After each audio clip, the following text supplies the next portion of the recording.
الله وبركاته. الحمد لله رب العالمين والعاقبة للمتقين والصلاة والسلام على رسوله وأصحابه أجمعين. أما بعد، أعوذ بالله من الشيطان الرجيم. بسم الله الرحمن الرحيم. لقد كان لكم في رسول الله أسوة حسنة. صدق الله العظيم. ہر ابتدا سے پہلے ہر انتہا کے بعد ذات نبی بلند ہے، ذات خدا کے بعد ہے دنیا میں جتنے بھی لوگ قابل احترام میں سب کو مانتا ہوں مگر مصطفیٰ کے بعد. محترم سامعین کرام، اللہ رب العزت نے اس عالم میں بہت ساری چیزیں پیدا کی. ان نے اشرف المخلوقات حضرت انسان کو بنایا، اور انسان میں سب سے اشرف حضرت انبیاء کریم کو بنایا، اور انبیاء میں سب سے افضل محمد مصطفیٰ صلی اللہ علیہ وسلم کو بنایا. آپ تمام انسانوں کے لیے رہبر ہے، اور آپ تمام انسانوں کے لیے نمونہ ہے.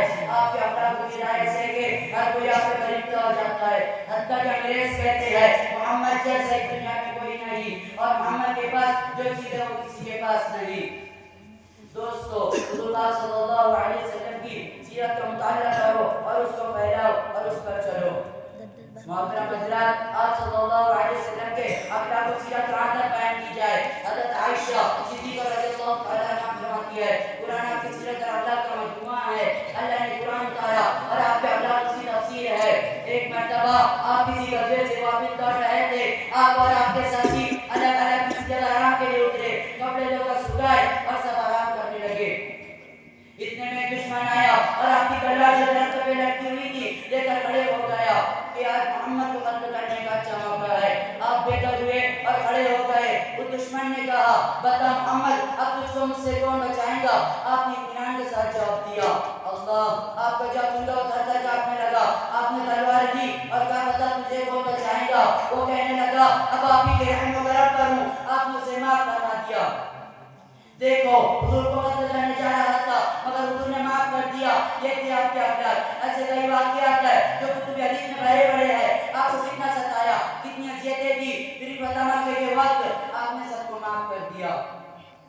محترم دوستو، حضور پاک صلی اللہ علیہ وسلم کی سنت اور اخلاق کا مطالعہ کرو تو آپ کو اندازہ لگے گا کہ حضور پاک صلی اللہ علیہ وسلم نے امت کے لیے کیسے اخلاق پیش کیے.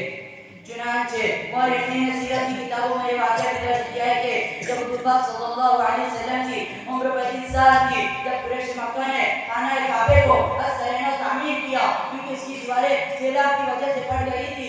عمارت کی تعمیر میں سب شریک رہے مگر جب حجر اسود نصب کرنے کی باری آئی تو آپس میں اختلاف پیدا ہو گیا اور یہ اختلاف سخت ہوتا گیا. 4 دن اسی کشمکش میں گزر گئے اور ہر شخص کے ایک کام میرے ہاتھ سے انجام پائے. بالآخر ابو امیہ بن جعفر جو سب سے بڑے عمر والا جان دیتا تھا، اس نے مشورہ دیا کہ ایک کام کسی کو حکم بنا کر پائے تکمیل تک پہنچایا جائے. اس کے رائے پر سب نے اتفاق کیا اور یہ بات پر راضی ہوئی کہ جو شخص سب سے پہلے حرم میں داخل ہوگا وہ اس کا حکم ہوگا. اگلے روز سب سے پہلے آنے والے شخص نبی کریم صلی اللہ علیہ وسلم تھے. جب آپ کو خانہ کعبہ کے دروازے پر پایا تو حاضر امین رضینا کے نعرے لگاتی ہے. یہ امین ہے اور امین کے فیصلوں پہ راضی ہے. نبی کریم صلی اللہ علیہ وسلم نے اپنی فراست اور زیدی سے تربیت کی کہ ایک چادر بچھائی. اس کے بعد اپنی دست مبارک سے پتھر چادر پہ رکھا اور ہر قبیلے کے سردار کو حکم دیا کہ اس کو اٹھا کر چلو. وہ پتھر اس جگہ لے جایا گیا جس جگہ اس کو نصب کرنا تھا. اس کے بعد حضور پاک صلی اللہ علیہ وسلم نے اس کو اپنے دست مبارک سے اس کی جگہ نصب کر دیا.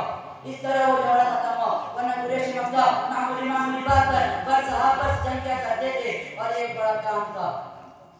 محترم سامعین، اس واقعے سے معلوم ہوا کہ حضور پاک صلی اللہ علیہ وسلم نے کس طرح لوگوں کے درمیان جھگڑوں کو مٹایا. اگر آج بھی کوئی شخص کسی قوم کا قائد بنتا ہے تو جناب مدنی تاجدار صلی اللہ علیہ وسلم کی سیرت اور اخلاق کا مطالعہ کر کے اس کا عملی دانہ بنائے. انشاءاللہ یہ ظلم و زیادتی، یہ خون و خرابی، یہ دنگا و فساد، یہ زور و ظلم جو آج دیکھنے میں آ رہا ہے خود کا خود مٹ سکتا ہے. اللہ تعالیٰ آپ کو اور مجھے اور دنیا کے تمام انسانوں کو حضور پاک صلی اللہ علیہ وسلم کی اخلاق و سیرت کے مطابق زندگی گزارنے کی توفیق عطا فرمائے.